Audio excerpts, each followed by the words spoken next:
Man quotidien d'aujourd'hui, dimanche 17 mars 2024. Thème: les ennemis de la croix. Les ennemis de la croix. Test: Philippiens chapitre 3, versets 17 à 21. Soyez tous mes initiateurs, frères, et portez les regards sur ceux qui marchent selon le modèle que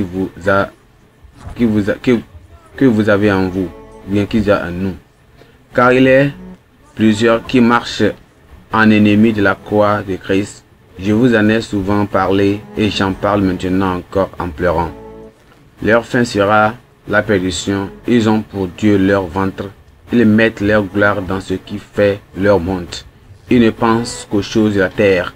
Mais notre cité à nous est dans les cieux, d'où nous attendons aussi comme Sauveur le Seigneur Jésus-Christ, qui transformera le corps de notre humiliation en le rendant semblable au corps de la joie et de la gloire de sa gloire, par le pouvoir qu'il a de s'ajouter toutes choses. Le verset clé, c'est le verset 18 et 19 qui dit ceci: car il en est plusieurs qui marchent en ennemi de la croix et de Christ. Je vous en ai souvent parlé et j'en parle maintenant encore en pleurant. Leur fin sera la perdition. Ils ont pour Dieu leur ventre.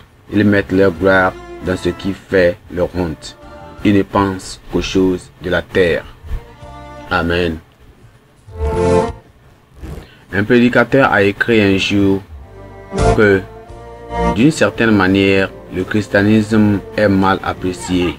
Il semble que dès le début, les croyants aient été l'objet de moqueries et de persécutions. Dans les premiers jours de l'Église, Luc, dans le livre des Actes, dépeint les chrétiens comme les gens qui sont menacés et contraints à cesser de prêcher Christ, sous peine de graves répercussions. Et nous parlons ici de bien plus qu'une mauvaise appréciation. Certains ont été emprisonnés, d'autres ont même été tués. Il est compréhensible que des ennemis extérieurs s'en prennent à l'évangile et aux prédicateurs fidèles de l'évangile. C'est encore pire lorsque les ennemis de la croix se trouvent parmi les soi-disant chrétiens ou les prédicateurs dont la vie et la conduite contredisent leur profession ou leur témoignage d'avoir une prétendue relation avec Christ.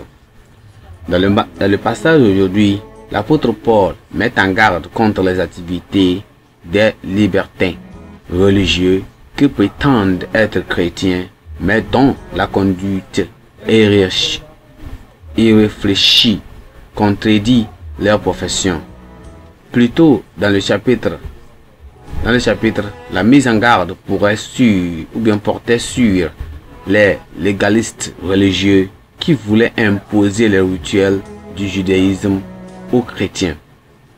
Alors, ces légalistes religieux prétendaient que le salut par la foi en Christ devait s'accompagner de la circoncision. Mais l'apôtre insiste sur le fait que les croyants en Christ sont libres de tout légalisme. D'autre part, au contraire, se trouvent ceux qui rejettent toute forme de maîtrise de soi, de prononcement à soi et d'autodiscipline. Même s'ils prétendent être chrétiens, ces personnes sont des ennemis de la croix, car elles s'opposent à tout ce que la croix de Jésus représente. Ils sont ancêtrés dans la sensualité et n'ont pas la honte, de leurs mauvaises actions.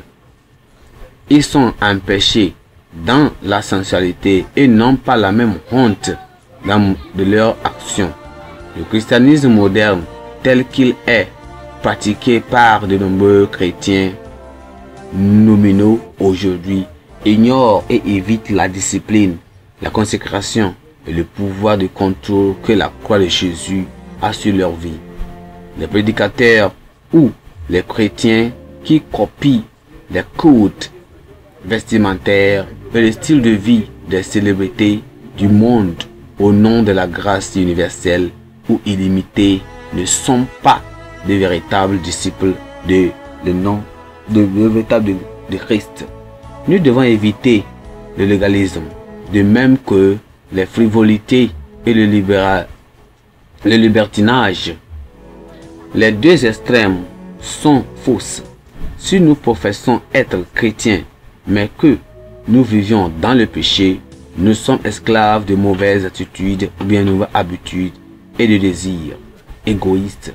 Nous déplorons à Dieu et nous empêcherons d'autres personnes d'être sauvées. Les personnes qui prétendent connaître Dieu, mais le renient dans leur mauvaise conduite, n'appartiennent pas à Christ.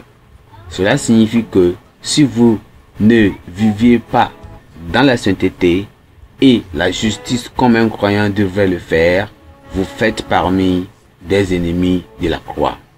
Les vrais croyants sont conscients d'être étrangers et des pèlerins sur terre et sont conscients que le Seigneur et le Sauveur reviendra bientôt pour les amener enfin au ciel. En vue de ce grand événement, nous devions intercéder passionnément pour les perdus et les racheter afin qu'ils puissent être sauvés. Nous devions également implorer Dieu dans les prières pour que les retrogrades reviennent à la foi et nous garder de tout ce qui pourrait nous empêcher d'aller au ciel. Alors le Seigneur nous aidera à intercéder et à prier pour les péchés afin qu'ils viennent à la foi au nom de Jésus-Christ. Pensez du jour, méfiez-vous de ceux qui renient le Seigneur en acte et en parole. Méfiez-vous de ceux qui renient le Seigneur en acte et en parole. La Bible en un an. Jérémie chapitre 36 à 38. Jérémie 36 à 38. Amen.